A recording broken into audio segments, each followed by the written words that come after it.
Hey everybody, welcome back, and today I'm going to show you how to eliminate 99% of noise in your night photos. Stick around.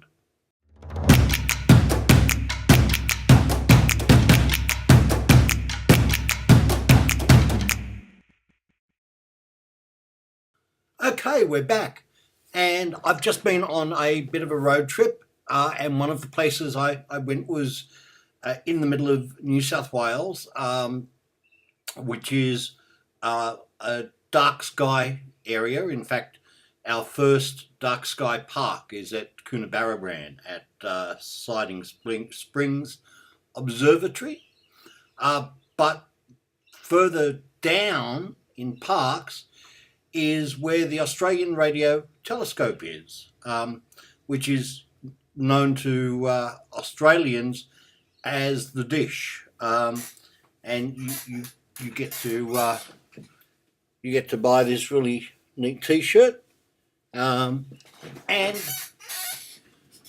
I wanted to capture the Milky Way over the dish. I thought that would be a nice photograph, and as you can see, I've done that behind me. But noise is a factor, so I'm going to show you today how to get rid of that noise. And when I was there, I had a lot of time to find a location, to set up, and to wait for nightfall, and then wait for the Milky Way to rise. So one of the things I did was a whole lot of test shots at various intervals, because the dish actually moves. It can point in different directions, and I didn't know how often or when it pointed. So I did some test shots, and while I did some test shots, I fired off 3 exact exposures. And if we have a look at these at zoomed in level, that's normal, and that's zoomed in. I don't see on the video whether you're going to be able to really notice just how bad the noise is for something like this. It was taken, it's only 3 seconds at 3200, and I shoot with Sony, and the Sony's really pretty good at controlling the noise, and in fact there's no way that I would get less noise than this with my old Nikon or any other camera I had. So I'm really pleased with the noise, but there's noise there, which, you know, when you're shooting the Milky Way, it kind of, you know, gets in the way a little bit. It gives you a few too many stars. So what you can do, any night photo that you're shooting or that you're preparing to shoot, and that you may have to mask in, and eventually with the photo I took, there was a lot of masking to control the exposure of the Milky Way and the telescope and the foreground and all those things. But to get the photo of the telescope with minimum noise, is what we do is get 3 exposures. 3 is really the minimum. 5 or 6 or 7 if you've got them, if the telescope or whatever you're shooting isn't moving. And this is the same routine if you want to get visitors. If you're at the Eiffel Tower and there are all these people keep walking into your shot, same routine. You just get a whole series of shots, and what you do is you go to edit in Lightroom and open as layers in Photoshop. Now you may not have Lightroom, and that's okay, because what I'm going to do is I'm not going to open them as layers in Photoshop from Lightroom. I've got them on my desktop here, and I'll show you how to open them in a stack in Photoshop by going up to the File menu, down to Scripts, and Load Files into Stack. And that allows me to choose the files I want, and we've got 3 of them there, and we're going to open in Photoshop.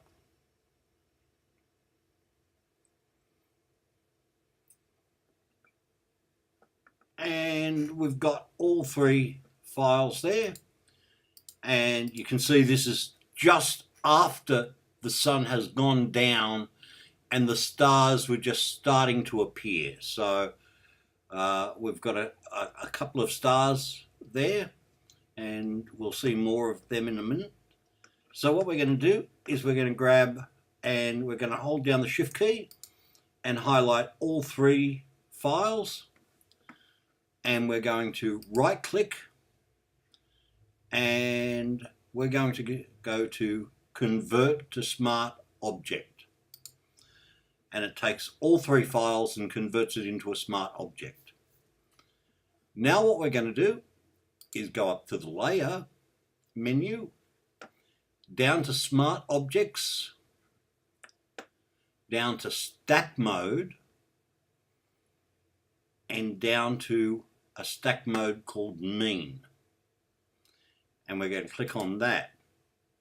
Now, what it's doing is that it's looking at the pixels in each of those photos, and if the pixel is in one of the photos but not in the other 2, it says, well, it shouldn't be there, and takes it out.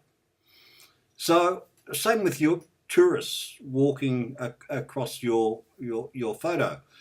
Again, 3 photos. If the tourist is in one photo and not in the other 2 or 3 or 9 or 10, depending how busy the attraction is that you're photographing, boom, they're gone.